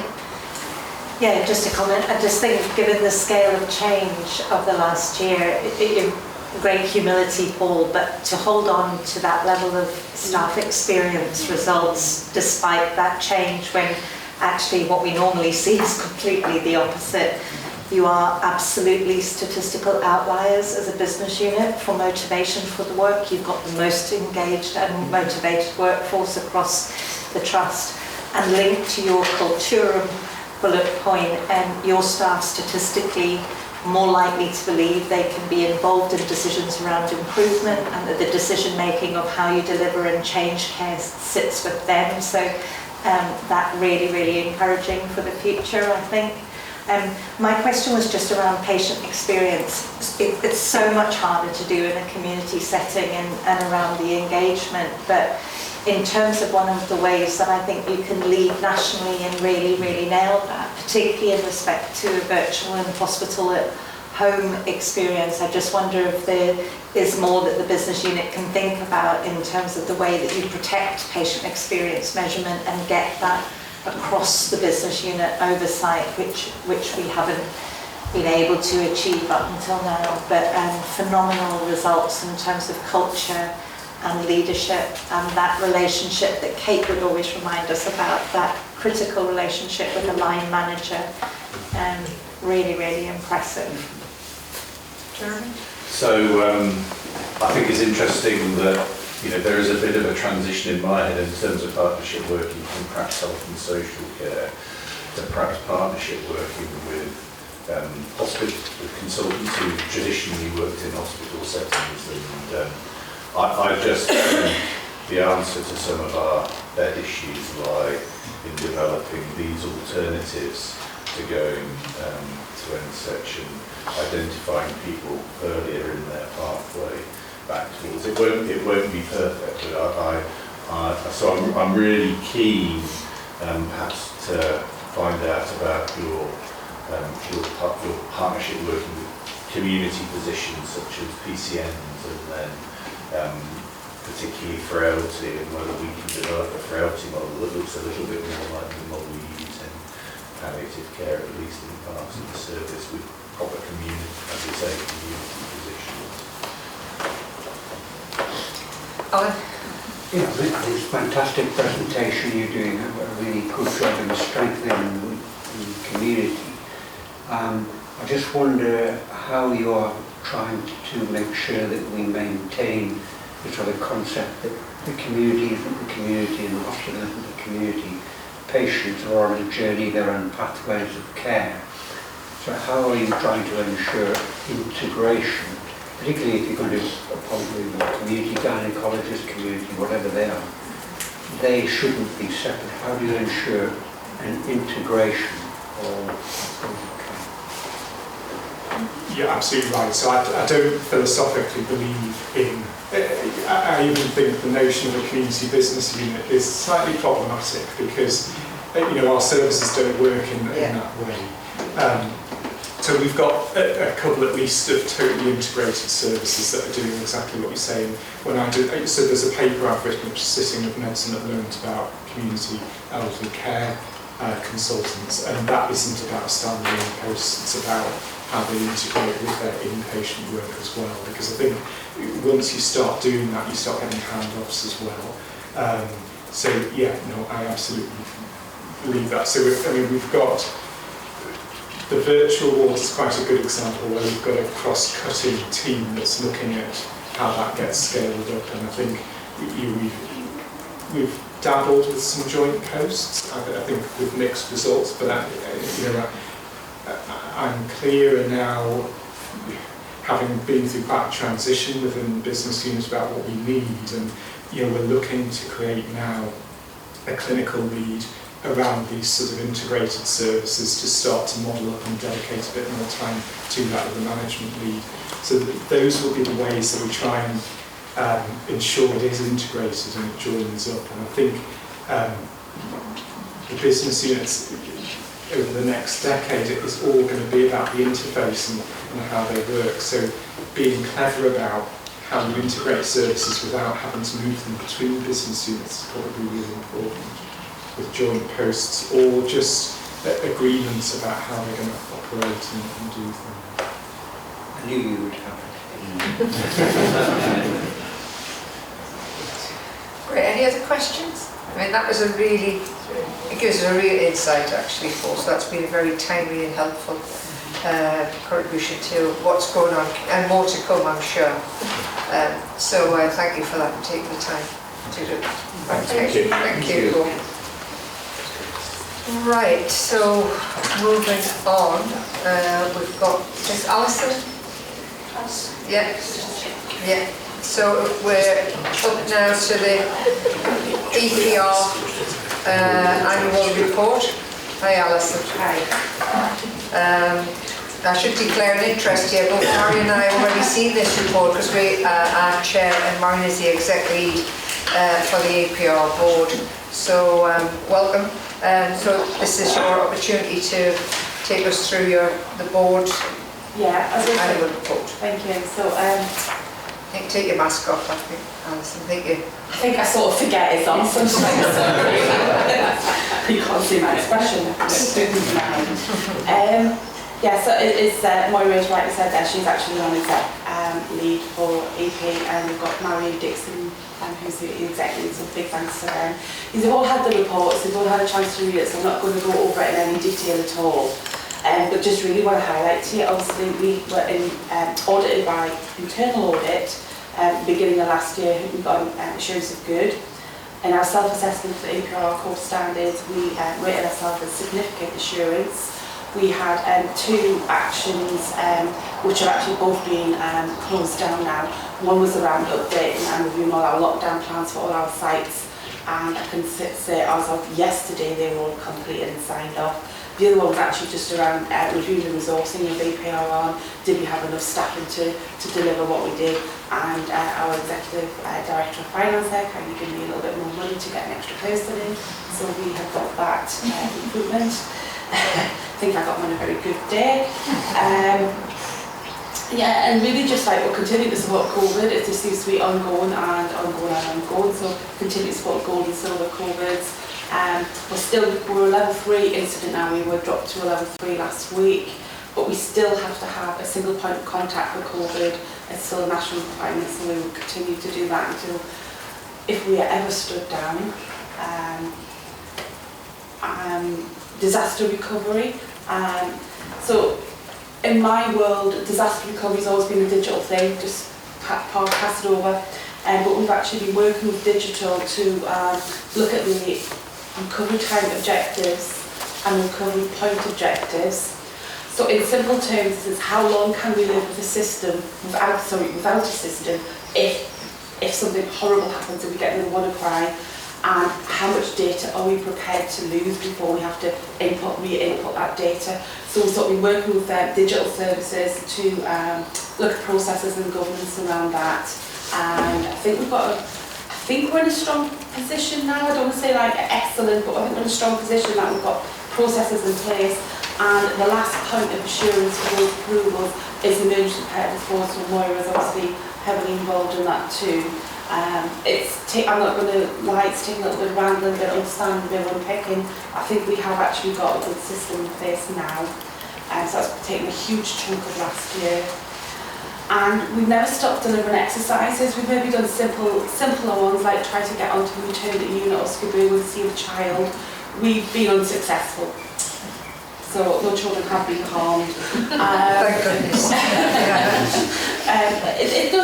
It's a good reassurance, and actually out of that we've actually developed some tailgating training, which actually is now part of trust induction, because anybody needs to know about tailgating, and it's actually not just getting into a ward, but actually getting into an office or something where there's actually data or something around. You don't want anyone stealing data as well as a child.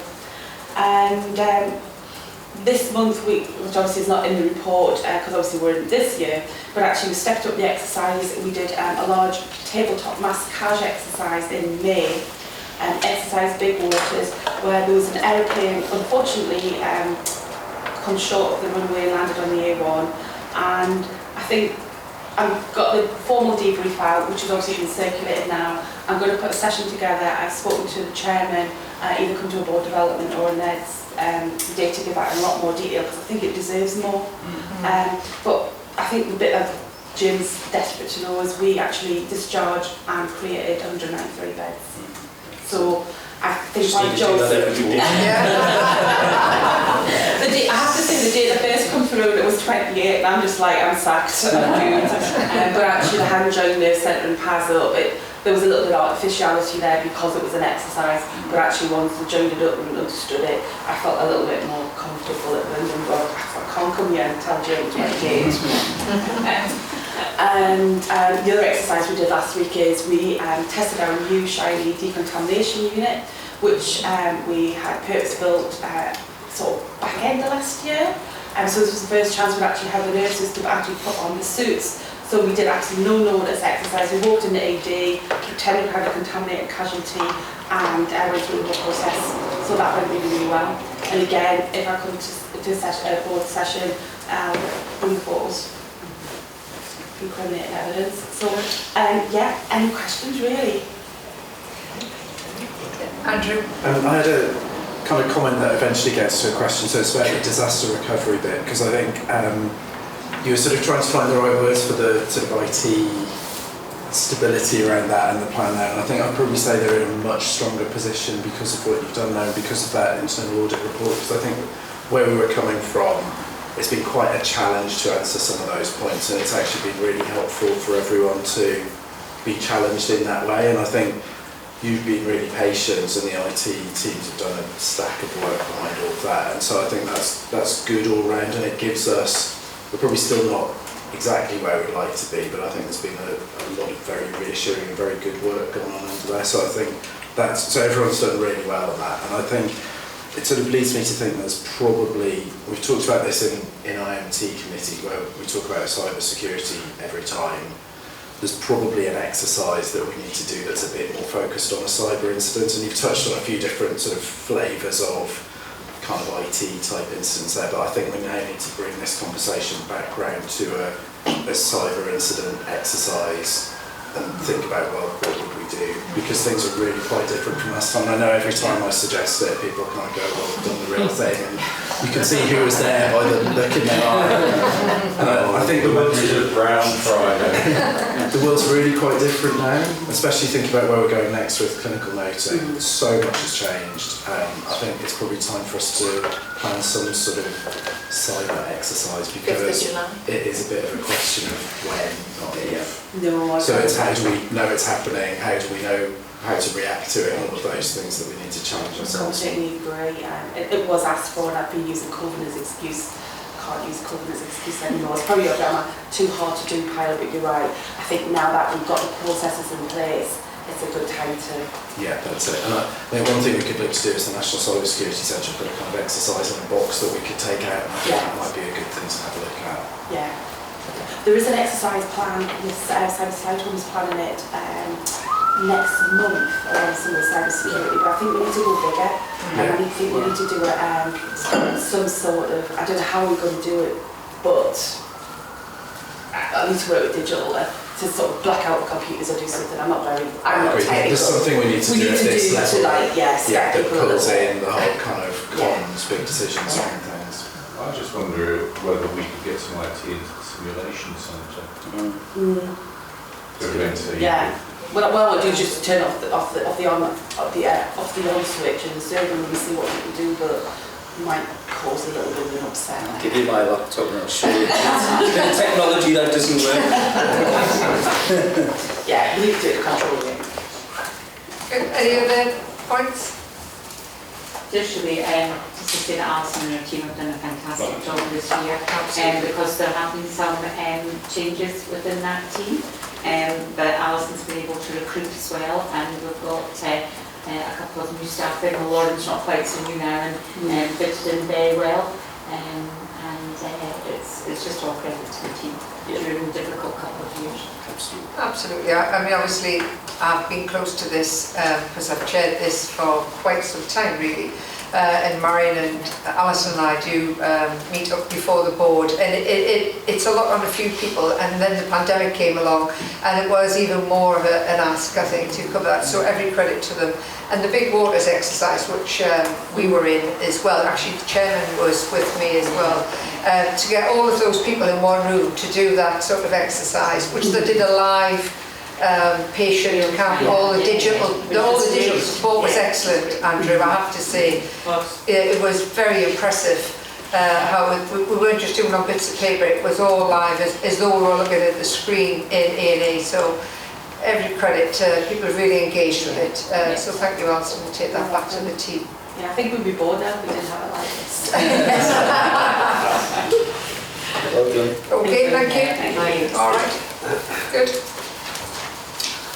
Right, so now we're going to move on to the governance part of the agenda, conscious of the time. Ross, around CQC? Yeah, I won't say much about this, partly because I can't take any credit for this one, but just to say a big thank you to Jen Coe and her team, and of course Annie and her team as well, who have been really working so hard to make sure that stakeholder engagement in a wider sense happens right throughout COVID, which has been very difficult and very new territory, I think, for all of us. I'll just draw your eyes to a couple of things. The first being the Your NHS Online community, which was a new development that were pulled forward through the pandemic, and it's become a really useful tool for us in understanding how people feel about certain issues, but also testing new ideas that we have and understanding how they might go down. I think it's very convenient for the public as well, because they don't have to necessarily be involved all the time. They can dip in and out and pick their subject as they like, and you can see some of the statistics on that in there. Second thing, just to say some really good figures are in there on digital and a digital engagement, but I know the team's really chomping at the bit and really looking forward to getting back to a better mix of online and face-to-face, and that rolling programme of engagement that they've had in the past. So starting with the governors last night actually, which went very well. So we hope that we can really get back to a bit more normality very soon. Good. There's no question. I was just going to say, so the Your NHS Online, Ross, I'm actually in Your NHS Online under a little alias. My name comes in useful occasionally. Don't tell me that. You see. How are we recruiting? contributing to it, because I think it is a good thing, and I think it's a good way it asks questions and it does engage people, but I do worry that we've only got 276 people, and that seems low given our reach. And yeah, it's actually grown a little bit since then, and we are actively kind of recruiting online. What they try and do is make sure it's statistically valid, so if you have, 10,000 kind of people like me on, they tend not to want that. They want it to be a good mix so that it's variable. But we are continuing to recruit, and we keep trying to get more and more. It does grow over time. I've just not seen anything about it. I joined it because Claire raised it one day in a board meeting. I thought I'll go and have a look and see what that's about. But I've never actually seen it promoted anywhere else. Yeah, we've sort of done a bit internal, a bit external. But as we say, we've been careful not to just do a mass one so we get too many people, but I think you're right, we do need to keep because it does that. fit alongside the patient experience bit, because you do tend to come in from a patient perspective. Yeah, and we've used it for all kinds. Sometimes we have an idea about perhaps how we promote things in the past, the design and things, and often we get some really valuable stuff back. We just don't like this, and it saves us a lot of time. I'm the producer, we do it another way, but we do really want to keep using it because it's really valuable. Good. Okay. Thank you, Russ, for bringing that. Now we'll move on to the items of escalation from the board committees, but we'll run through them because there's anything people want to. So these are reports that have most likely been to other committees before. Will have either been the FIP or S&Q. Marion, anything on the nursing midwifery report that you want to highlight to the board today? Yeah, so probably we are looking as a team to see if we can streamline this report for everybody. We get a lot of things from Kate's team, from the other Kate's team and information, and obviously myself and Chris does a lot of this work. So we've set up a little subgroup really to try and see what we can do. We've had discussions with Bernie, just so we can make it a wee bit easier for you, but also more real time, because what I've reported on today is February and March, while we're at the end of May, and although you need to know all of that, absolutely, but we've come on quite significantly since then, and I think it's sometimes a bit confusing for people, so that's what we're doing. But just really to give you a very quick highlight about March.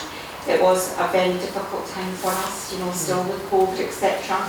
You can see from the dashboard here, our vacancies went up to 5% for our registered nurses, and we've been able to sort of maintain them. Elaine is still doing her rolling recruitment programs, but also infection control. We were still, although previously 79 beds closed in February, 50 in March, so you can imagine all the stress that brought to the teams. But overall, we're still trying to continue with work that we were doing. So we're still trying to recruit, we're still trying to do some of our education, but also with our nurse practitioners, we were concentrating on obviously the Ockenden report that Moira is very familiar with, to make sure that we were really clued in on what we needed to do there. But also Badgernet that Andrew's already spoken about. I have to commend the teams in maternity for this. Yeah. There was no problem with them, and the team themselves, the outside external team, said what a pleasure they were to work with. And just one instance that somebody out of area came in the second night that we really had Badgernet up and running, and they had Badgernet for another trust, and it was a high-risk patient, and that was completely seamless. That cleared it back to the next given. And that is what it's all about. Sure. So I don't really want to go on any further than that unless anybody's got any questions. I'm delighted, and I know one or two of you have written to me as we ask for suggestions maybe 2 boards ago, if there's anything that you think we can do differently here. And thank you to those people who've come forward, but if anybody else has any more. And thanks to Annie as well, particularly for the help that she's given us here with the patient experience, but also with the staff experience, because that has been really, really helpful. And we also want to include our AHPs in this. It shouldn't just be our nursing and midwifery, it should be allied health professionals as well. We've now got Julie Ribbon into that post as our lead AHP, so we want to work with her. Happy to take any questions. Any questions, Ruth? I've just got one. Statistically, Marion, when you look at the chart on the fill rates, it looks pretty dire, doesn't it? It is, yeah, it's been really poor. Is this loss of people? Is this absence? What? Because that's kind of a 10% drop in a year in fill rate. So it's been a mixture, Ruth. Scary, isn't it? Yeah, it's actually been a mixture. It's always been safe because, as you know, we do hundreds of meetings every day. Really, you know, we're doing them every hour at the height of this. But people have moved on, so we know that people in certain areas we heard of a number all moving on within a very short space of time. When we delved into that, they were going elsewhere in the trust, but maybe not for the frontline thing. So people went to practice development, they went to other areas like that. But we have had, and this is where Kate and I really want to try and triangulate everything about sickness, about absence. Why is it? And then that links in with all the psychological aspect of things about why are people, going on. We did a piece of work with maternity staff that couldn't actually work in their frontline areas, and Chris Millian took them sort of under the wing, and they worked with us in a corporate level, and that was really helpful. But these nurses were able to come back, they just physically couldn't go back to their own area. So we're trying to really look at that in a much more sort of wanting to really hear from them what their skills are, but to match it up so that we don't, push them aside. Because actually what we know with the pregnant ladies is over sort of COVID, the people that have gone off at 26 weeks, for that last 14 weeks, they get very depressed because they haven't got the company around about them. So we want to try and keep people like that, coming in all the time. But non-COVID people or non-related COVID issues, we want to try and make sure that we get staff back, and there's a lot of short-term sickness as well. So I think it's work in progress. It'll always be a bit like an ECG, I think, but we've just got to make sure that we hone in into the things that we can actually make a difference to and be flexible. Kate and myself very keen on flexible working, and I think that we can make a big impact on that. And we certainly want to do that, because there are people that need to come into work, absolutely physically, but there's some that don't, and we can work with them. Jeremy, thanks. So just, one of the things I would just point out is that we're only measuring the fill rate of nursing staff in the caring roles. And we talk about frontline nursing, but actually I see a lot of our frontline nurses, they're all in our frontline locations, but they're now wearing purple and they're in the jobs that used to be by doctors. And I do think there is something about how we report and understand all of this and preserve that ward environment and appreciate. Because actually when you do go there, there's often lots and lots of people around, and lots of them are nurses, but they're not all working the same way they used to. Yeah, it's a good point. And obviously Rob's been now texting today with us, and we've got a lot of it's nurse practitioner led, really, we saw that when we came to the... they're all up for any change and want to do more. Thanks, Danny. Have you covered also, Maureen, the annual staffing review? So just very quickly here, Chris Platten and myself do this. Obviously, over COVID, we didn't really have the chance to. We weren't going to go around the wards or take people off wards to go through things like this. We've started it again, and we're doing a full review from July. But we have we've got all our investment money, from Jim and Paul. And that was to make sure that we had staff saving at night particularly, but also to make sure that we're wearing looking for our students, because our students, that sometimes all of them want to come, sometimes not all of them, but we've really been really impressed by everybody who wants to stay, and other people from other areas want to come, so they're the band fives. And the final 2 points that we've got monies for are ward managers and ward medicines assistants, and these are people that come from pharmacy that can do all the stuff regarding any drugs and things like that, and that frees up our trained nurses' time. It's a fab job, they love it because they get a lot of patient interaction, but it does save a lot of time for others. And then finally, we'll have monies for ward clerks. We haven't had full-time ward clerks, and that's been across NSEC and base sites. They are pivotal to making sure, particularly when we'll be restarting all the visiting stuff, etc. They're the ones that, you know, keep all the plates in the air, and it frees up the ward manager to do actually clinical work she needs to, or he needs to. Happy to take any questions on that. We'll come back. Probably it'll be sort of in the autumn with an update on the staffing. And Jim's very keen for us to look at that. And just as Jeremy says, the roles and responsibilities have sort of changed. You know, our proportion of trained to untrained staff, but also looking at the role of the volunteer, particularly with falls and things like that. So there's lots to do still. It's good though. Yes, good. And Marion, the last one was just the maternity. Yeah, so the only thing that, and obviously Jenna has done this report for us, but the only thing we really wanted to bring up there was there just does seem to be, you know, a theme about placentas. You know, everything that's happened recently, it's all been related to any placenta dysfunction, etc. That is a nationwide thing. It's not pertaining just to us, which is reassuring, but we'll certainly keep an eye on that, as you know. That's just to receive that report, because that's part of the requirement that it comes to the board.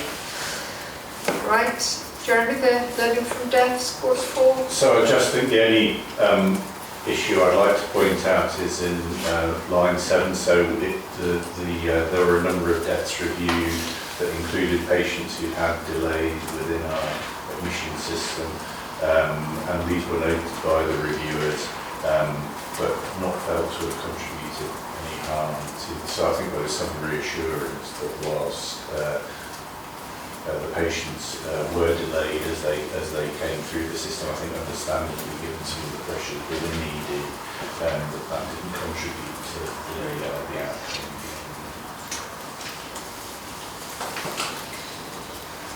Okay, no questions, I'll move on. Who will do this in place of? I'll just talk briefly. I covered in a lot of detail in it on Monday and during the introduction of this, so no comments really other than one question. Tuesday, it's already been covered in other committees, so we'll just receive that report. And finance report, Paul? Same line as Jim, really. There's covered in detail on Monday. One thing to highlight, the position is a deficit position as reported, but since the paper has been produced and is referred to in the paper, new national funding has been released, so I would expect next month to at least have a balanced position, and the deficit has been largely driven by excess inflation, most notably energy. Probably worth just adding that obviously we're quite focused on that ACFIP, and it's, in a sense, it's probably one of the most significant costs that we can't control necessarily, but I think we're going to try and monitor it regularly to look at, you know, when the contract's up, what the option's going to look like, what can we do to try and secure the best deal that we can and so forth, but it will remain an issue of uncertainty for some time to come. Sure. Right, so now I'm going to move to any other business. So we've been given the agenda for the next meeting, the next public meeting, which is the 21st of July. That will probably change over the next few weeks. I'm sure more will be added to it. Review of the meeting, anything? I mean, I think there's been a lot that we've covered actually in quite a short time in terms of staff and patient experience. The walkabouts, I think, brought more sort of colour to those comments that we had from Annie. Great to hear about Berwick. I think that's, you know, I do start to feel it is going to happen, and that just feels so positive. And I thought a very good update on community. I thought that was a really good, open and honest account of progress, so well done there. So now we're going to move to any questions from the public. I don't know if there's any public online, We do have a couple online. We have Howard Walpole still online, and we have Farrell Din, who's joining as part of his Neve Bevan leadership course. Right, and we've got Stephen Randall who's here. I don't know if there's any questions. I'm going to put you on the spot here, Stephen. I know. I've got a couple of comments. Is that Yes, absolutely. Well, first of all, I really am not trying to be patronising at all, but the emphasis on people in the organisation just speaks out from the whole board. And it's really welcome. The Walkabout's fascinating reports. I think you could actually help governors in the assurance role if you shared some of those Walkabouts, whether it be at council or in our constituency meetings. And the other thing, right from the beginning of the meeting with Jim's dashboard, pushing the arrow from yellow to green, is what you said last night, about not normalising performance, which isn't meeting targets. And I think, I hope that governors will keep that focus and make that the centre of our assurance questions to non-executives. Yeah, really good. Good, thank you, Sue. Any other questions online we're happy to take? No, not for me, thank you. Okay, thank you. Right, so I think if we've got one more thing to do, just to close the meeting, and thank you all very much. Look at that, a time. I'm just going to say, well done, Moira. You're doing a bit of a rush song. It's all that playoff experience. Preparedness, that's all. Which copy are you looking at? Well, if I look at that one, it's a better. Don't know. Right. So, as I said at the start of the meeting, this is Annie's last board meeting, and as you know, she's going to the ICS, or should be IC board, and been with us for a very long time, much longer than probably any of us non-execs have been. So we really want to wish you all the best. Thank you for everything you've done. It's been quite a journey on the experience front. It's developed into a whole industry, hasn't it? And I think we are known nationally, probably internationally, for the work that we do. So every credit and thanks. Thanks. Yeah, absolutely. I mean, Annie's been here 52 years. Almost as long as you, Northumbrian through and through, I think, occupying a completely unique role. And as Stephen said, I think you can see it just really drives everything that we do. So we really appreciate what you've done over the years. We wish you luck in your rest. Yeah. I hope you're too not too bored. Thanks very much. Thank you.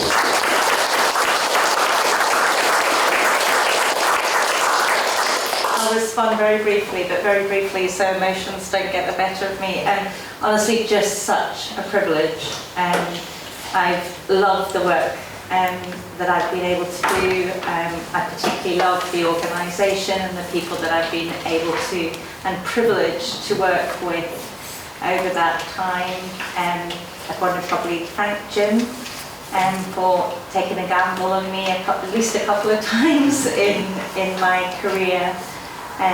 But whenever, and there are lots of places that are interested in how Northumbria do experience, and I never present on that without saying that absolutely it's been the support of the board and the commitment of the board to this agenda that has absolutely been pivotal. So I think it is what distinguishes us as an organisation, and so really looking forward to how that's going to develop in exciting times when community engagement and development, it really takes off.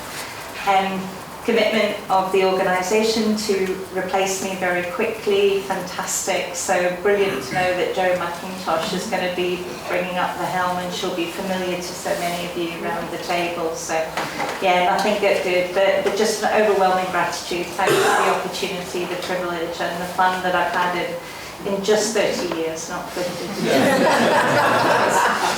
just looks that way. Thank you. Thank you, Annie. Thank you.